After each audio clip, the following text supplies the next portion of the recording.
সরকার। আমার বাড়ি বিরামপুর, গ্রাম শিমুলতলি। আমাদের বসতভিটা বাগান নিয়ে গন্ডগোল এর আগেও হয়েছে। আমরা আইনের শরণাপন্ন হয়েছিলাম, ওনারা আমাদেরকে সুষ্ঠু বিচার একটা করে দিয়েছিল, বিএনপির নেতারা সহকারে সুষ্ঠু বিচার করে দিয়েছে।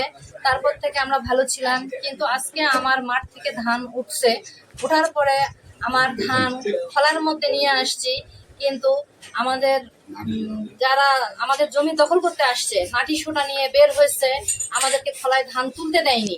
আমাদেরকে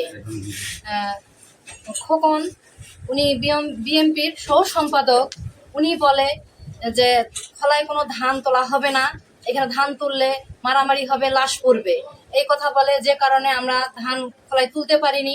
অন্যের জায়গায় আকাশের অবস্থা খারাপ বিধায় আমরা অন্যের জায়গায় ধান তুলছি, এবং আমাদের ধান ভিজে শেষ হয়ে গেছে। আমরা গরিব মানুষ, আমরা এই ধানের উপর ভিত্তি করে অগ্রিম আমরা টাকা নিচ্ছি। এখন আমরা এই ধান নিয়ে আমরা কি করব? এখন আমরা আইনের কাছে, সরকারের কাছে একটা সুষ্ঠু বিচার চাচ্ছি। আমরা সংখ্যালঘু দেখে আমাদের উপর এই নির্যাতন হচ্ছে। আমরা কি সরকারের কাছে, আইনের কাছে আমরা কি সুষ্ঠু বিচার পাবো না? আমরা আইনের কাছে, সরকারের কাছে সুষ্ঠু বিচারের জন্য আমরা প্রার্থনা করতেছি, আমাদেরকে সুষ্ঠু বিচার করে দেখ, আমাদের যে ক্ষতিপূরণ হয়েছে আমাদের এর একটা ব্যবস্থা করে দেখ, বিহিত করে দেখ। আমি এই প্রার্থনাই করতেছি।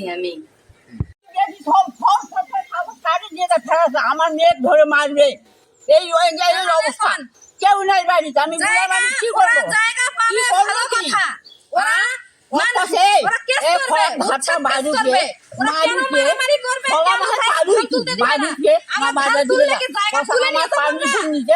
আমার পারমিশন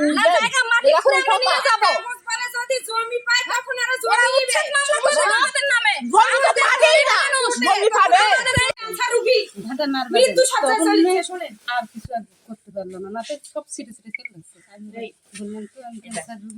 আমাকে মারলে মারো, আসো মারে ফেলতো, ধানটা মারবে।